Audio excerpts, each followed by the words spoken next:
On vous souhaite la bienvenue à ericlatour.com. Dans quelques instants, on vous parle d'une activité de l'équipe des super combattants qui participe au Relais pour la vie, cause du cancer, bien sûr. Il y a un événement qui va se tenir à l'Épicurieux, au Halles-Saint-Jean, le 6 avril. Mais d'abord, parlons de la Fondation Santé où Richelieu-Rouville, qui a maintenant un nouveau porte-parole. Philippe Laprise a cédé sa place à un autre humoriste et comédien, originaire de Saint-Jean-sur-Richelieu, qui est d'ailleurs revenu habiter ici même à Saint-Jean-sur-Richelieu. Il s'appelle Martin Vachon.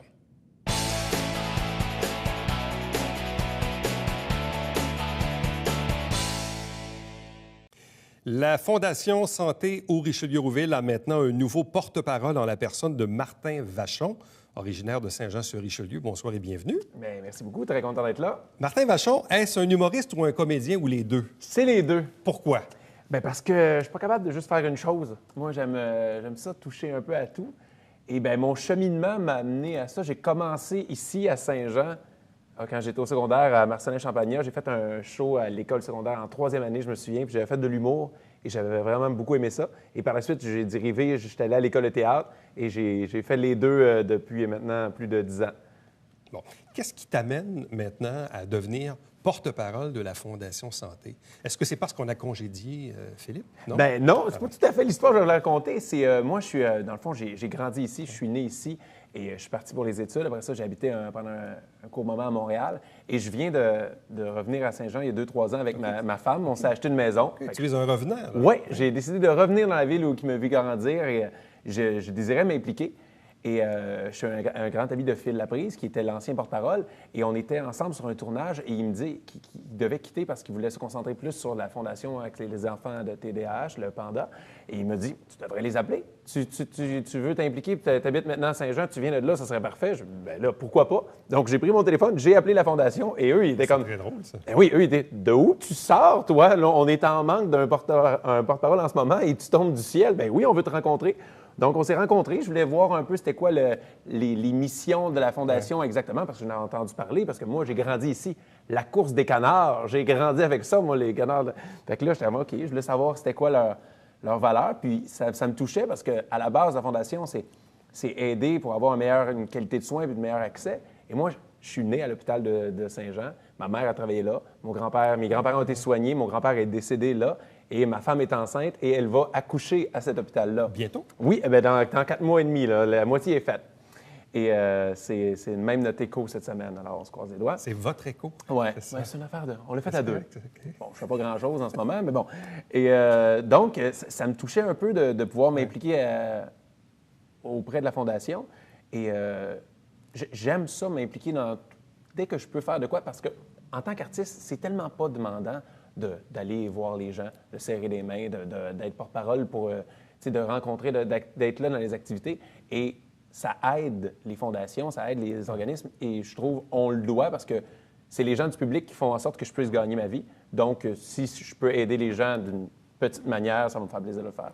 On se rappellera à l'époque, dans le cas de Phil Laprise, effectivement, il arrivait de son Saguenay natal pour finalement trouver maison dans le secteur de Chambly. Oui. Qui est desservi évidemment par le territoire de l'hôpital du Haut-Richelieu et du centre de santé, bien évidemment.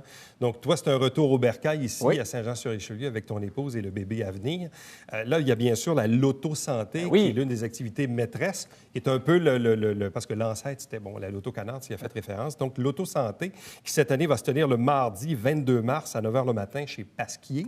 C'est le lancement. Oui, c'est ça. Ouais. Donc, ça, c'est le lancement, bien sûr.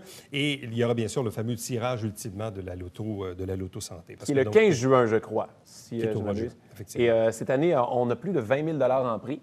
Et c'est le fun parce qu'il y a 7 500 billets. Les billets coûtent 10 et on a plein de prix pour tout le monde.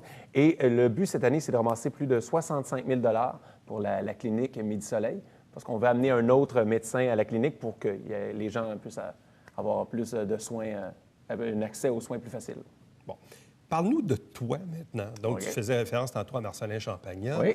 Et donc, tu te destinais soit au niveau de la comédie ou de l'humour, ou finalement les deux. Oui. Bref, fais-nous un peu un rappel de ce que tu as fait ces dernières années. Bon, certains t'ont vu, entre autres, dans Mémoire vive, mais parle-nous un peu de ton parcours là, depuis la sortie de l'école. Depuis la sortie de l'école, j'ai fait beaucoup de théâtre et certaines publicités. Et tout a changé quand j'ai fait la pub pour CIBC, où je faisais un père de famille dans une salle d'attente. Et là, on dirait qu'il y a eu un déclic chez les agents de casting. Martin, j'avais maintenant le casting pour être un nouveau père. Et immédiatement après, j'ai eu l'audition pour La Galère. Il cherchait un nouveau père, mais il n'y avait pas d'âge en particulier qu'il cherchait. Et quand j'ai eu le rôle de La Galère, et là, ça a parti. J'ai eu le rôle de Mémoire vive. Et là, l'humour en même temps, ça a été l'année que j'ai fait mon premier gala juste pour rire. Parce que j'ai commencé aussi à faire de l'humour il y a 7 ans, à recommencer à faire la tournée des bars, à apprendre mon métier. Et là, depuis ce temps-là, j'ai fait 2 galas juste pour rire, 2 galas comédia. J'ai fait les premières parties de Peter McLeod. On veut lancer mon one-man show l'année prochaine. Et puis là, je suis en tournée avec une comédie qui s'appelle Ma première fois, avec Jonathan Roberge, Émilie Bégin et Roxane Bourdage, qui raconte les premières fois que des gens ont fait l'amour. Et c'est un show, on a fait plus de 70 shows en ce moment, on a presque 50 000 billets vendus. Et on se promène à travers le Québec pour aller parler de sexe et on va repeupler le Québec grâce à notre show. Qu'est-ce que tu souhaites comme tournant de carrière? Parce que visiblement, tu veux toucher aux deux, hein, autant la comédie que l'humour. Remarque qu'aujourd'hui, on l'a vu ces dernières années, il y a beaucoup d'humoristes qui sont devenus comédiens. Et même inversement aussi, ça s'est fait. Dans certains cas, l'un n'empêche pas l'autre. Non, je pense pas. Si tu as l'ardeur au travail, parce que souvent, ces personnes-là, ils ont des talents artistiques dans tout. Un comédien peut être un bon humoriste, un humoriste peut être un bon comédien. Il faut juste qu'il travaille, qu'il fasse ses preuves. Et on le voit avec Emmanuel Bilodeau, qui a travaillé tellement fort, puis il y a un one-man show qui est excellent. Mais je crois que les deux, j'aime ça. Puis il y a même une troisième corde dans mon arc que je veux rajouter, et c'est l'animation. Donc, je m'en viens prendre ta place. On voulait te le dire aujourd'hui. C'est moi qui finis l'émission. Alors, mais oui, on a des projets. On a fait un pilote et je risque d'animer une prochaine émission de télé bientôt. Genre sur une chaîne spécialisée? Oui. Je ne peux pas en parler davantage. Le pilote est tourné et tout. On attend d'officialiser le tout, mais ça serait une corde que je voudrais rajouter à mon arc. Ultimement, tout ça, évidemment, c'est de la communication. Oui. C'est de parler au public, soit de les faire rire ou de les faire pleurer. C'est du divertissement. J'aime beaucoup, avec Mémoire vive, je touche un côté plus dramatique. C'est le fun, c'est des histoires. Mais avec l'humour, avec les premières parties, avec l'animation, j'aime ça, l'interaction directe avec le public. Et je me considère comme un grand niaiseux dans la vie. Je suis sympathique. J'aime ça être ça sur scène. Et là, aujourd'hui, c'est quoi ton casting maintenant? C'est encore le père de famille. Je vais te dire, je suis pas mal un 28-40. Mais c'est ça, mon 28-40, c'est mon casting télé. Quoique, c'est pas vrai, parce que j'ai joué dans Vrac la vie l'année dernière et je faisais un adolescent. Bon, avec Pierre Hébert et Phil Laprise, on étire l'adolescence très longtemps. Mais mon casting, c'est un jeune homme dynamique, en santé, qui peut être un nouveau père de famille, puis que c'est flou encore. Je peux jouer bien les affaires. Et sur le plan personnel, lui, le futur père de famille que tu es, là, en devenir, qu'est-ce qu'il veut pour son enfant ou pour ses enfants dans le futur? Parce que, bon, visiblement, tu te réalises bien dans le travail, tu as des projets. Là, évidemment, tu t'impliques au sein de la Fondation. Donc, souvent, bon, on le sait, les artistes aiment bien aussi chapeauter une cause. Là, maintenant, tu as la tienne, qui est celle de la Fondation Santé. Mais sur le plan plus personnel, tu dis, bon, je suis revenu habiter ici. C'était important pour toi de revenir ici, d'avoir une qualité de vie peut-être plus en banlieue que celle d'éduquer des enfants à Montréal même? J'ai grandi dans ça, dans la banlieue. J'étais un gars de banlieue, ça me manquait. J'habitais à Montréal, puis je me voyais pas. J'ai des amis qui ont des enfants à Montréal, ça va super bien, mais je me voyais pas avoir des enfants à Montréal. Je voulais qu'ils connaissent ce que j'ai vécu. J'ai adoré, moi, vivre ici.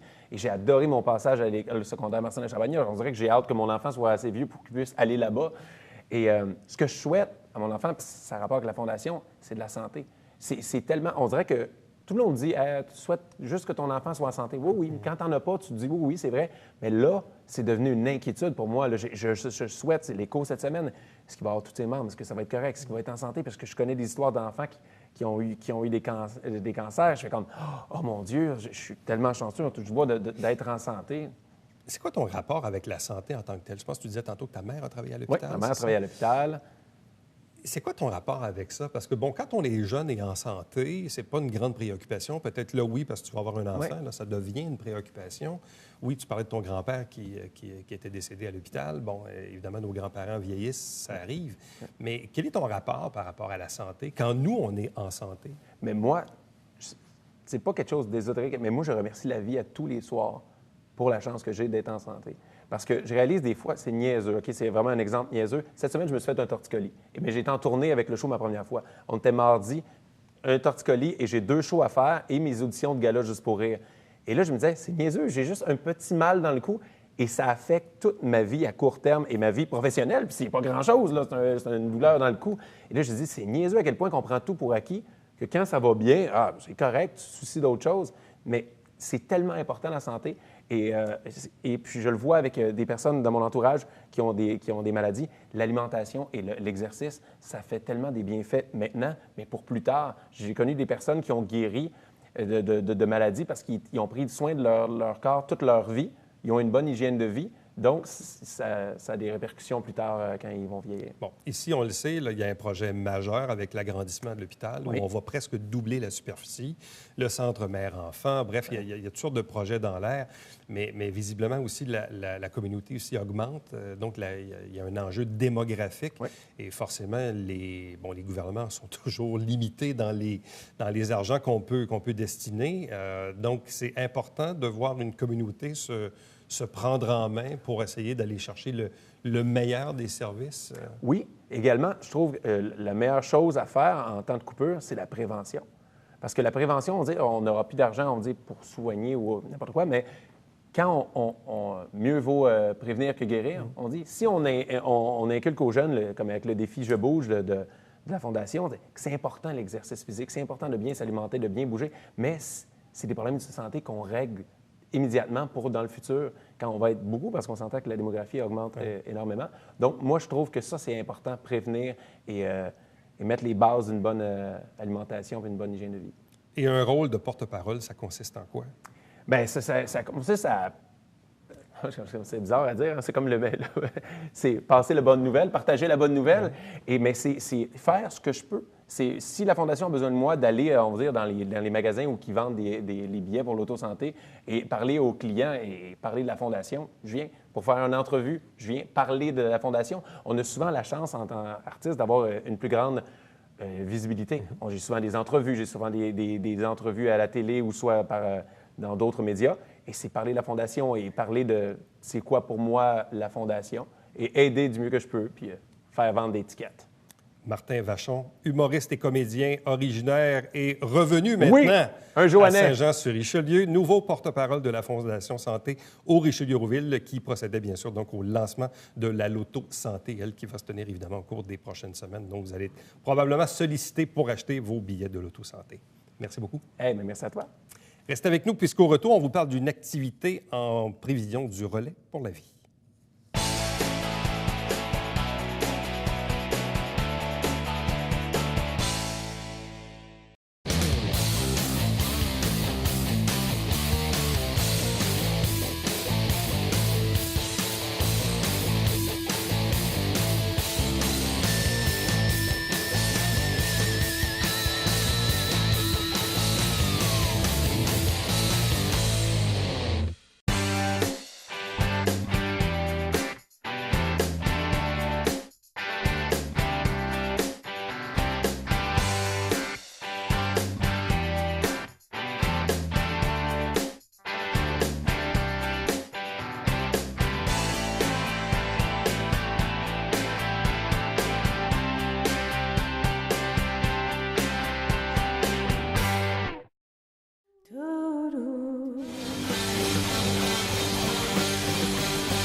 Normal aussi de vivre notre non-conformité individuellement quand on est seul, je veux dire, parce qu'en absence de normes.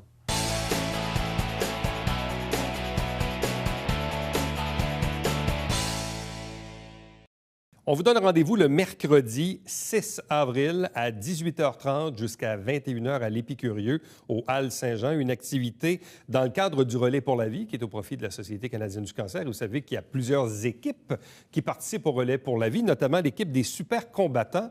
Et nous avons avec nous la capitaine Josée Boivin. Bonsoir. Bonsoir. Accompagnée de Patrick Charbonneau, qui est le propriétaire de l'Épicurieux au Halles Saint-Jean. Bonsoir et bienvenue. Bonsoir, Logique. Alors, Josée, ça fait combien d'années que les super combattants existent? Bien, en fait, ça fait 5 ans, ça va être ma 5e année. Alors, il y a des gens qui me suivent depuis le début, mais on changeait de nom à chaque année.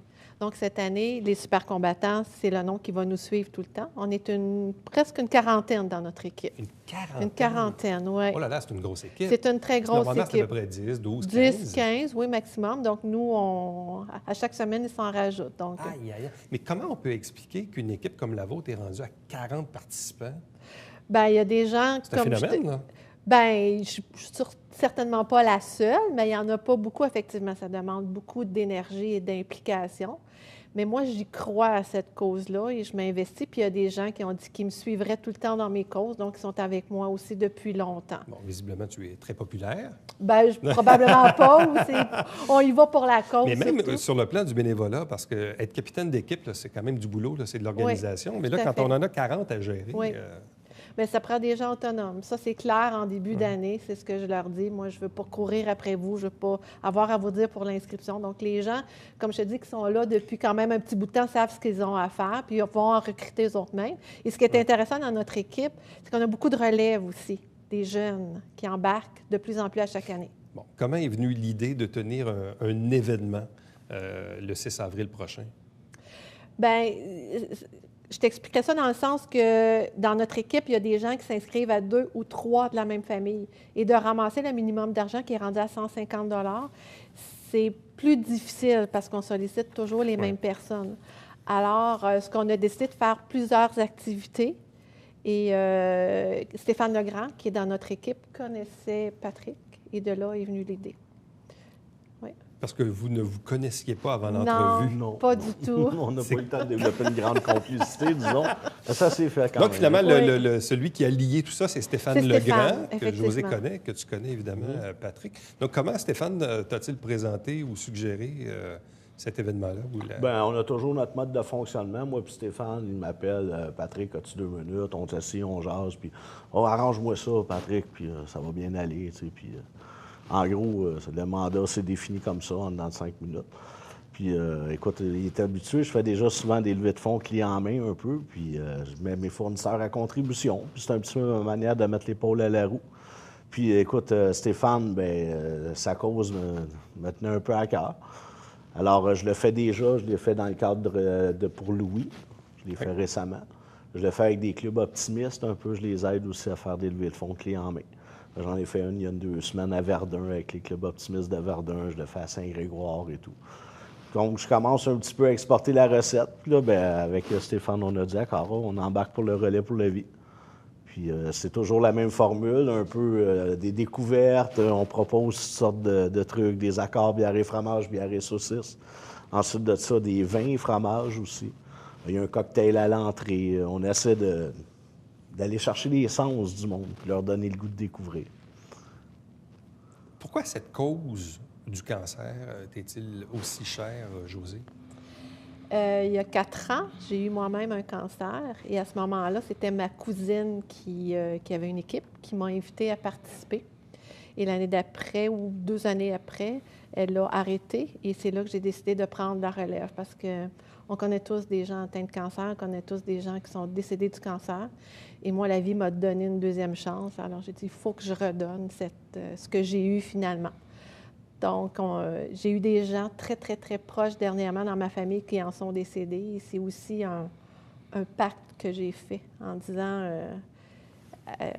à cette personne-là, regarde, toi, tu es parti, tu n'as pas eu la chance, mais moi, je vais continuer à me battre pour plus que ça arrive ou pour que, du moins, la recherche avance.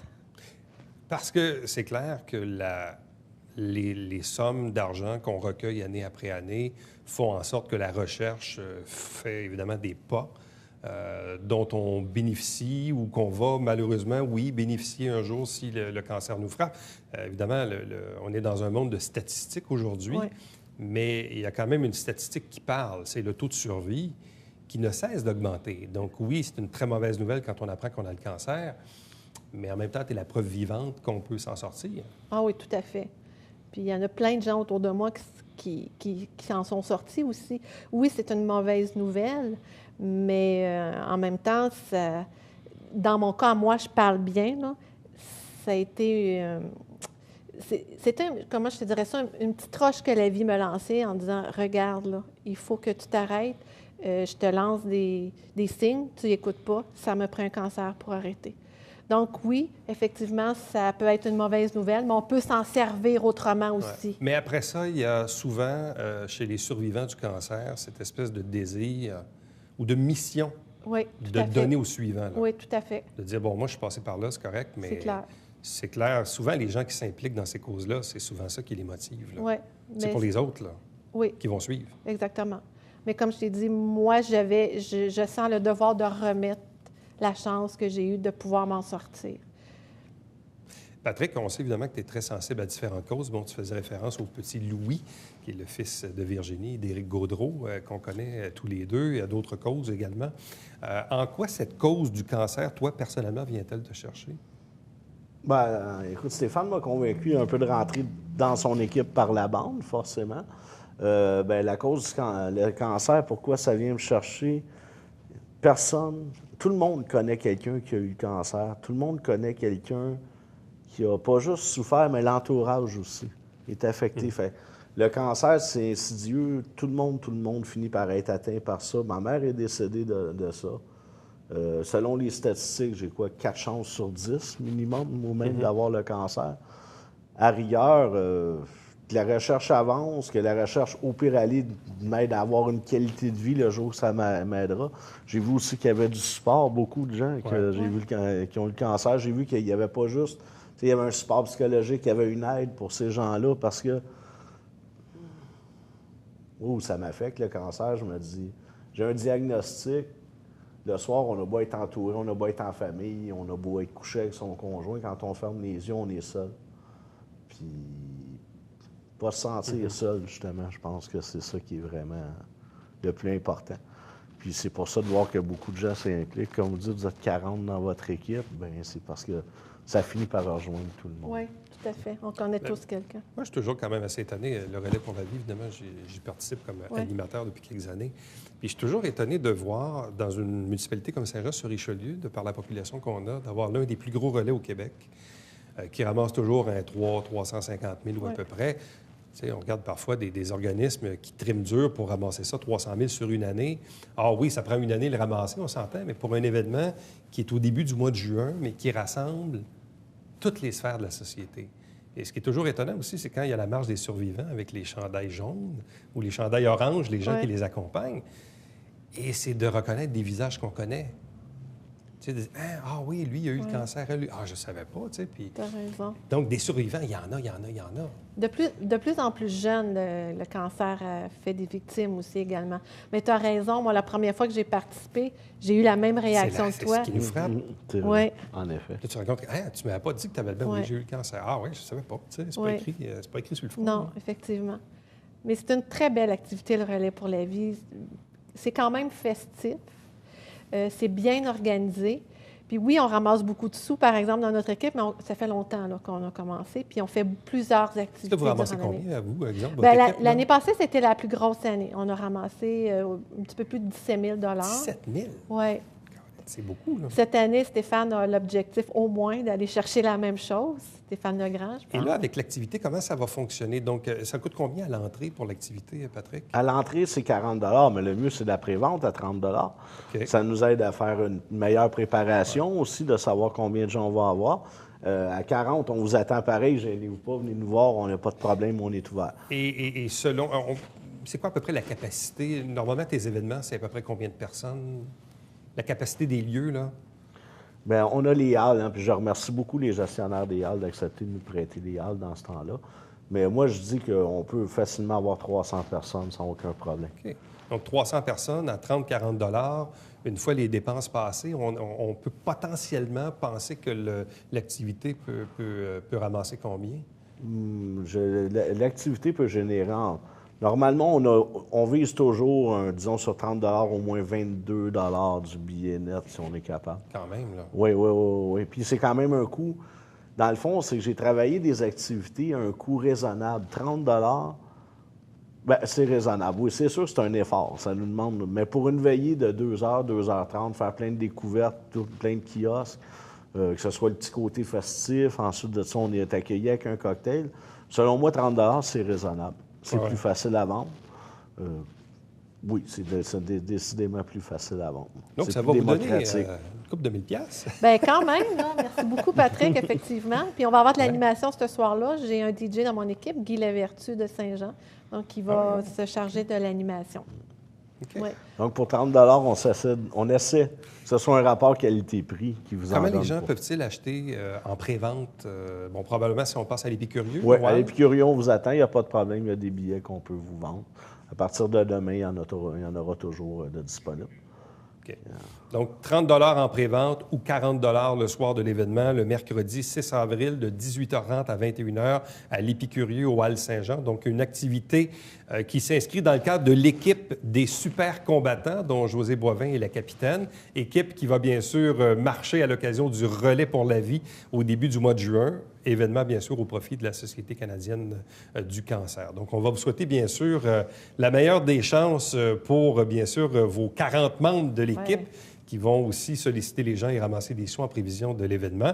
L'événement du 6 avril avec l'Épicurieux au Hall. Donc, c'est de prendre, bien sûr, l'utile à l'agréable. Bien, à vous deux, merci beaucoup puis bonne chance. Bien, merci beaucoup. Merci pour votre temps. Restez avec nous. Au retour, on vous présente le Babillard quotidien.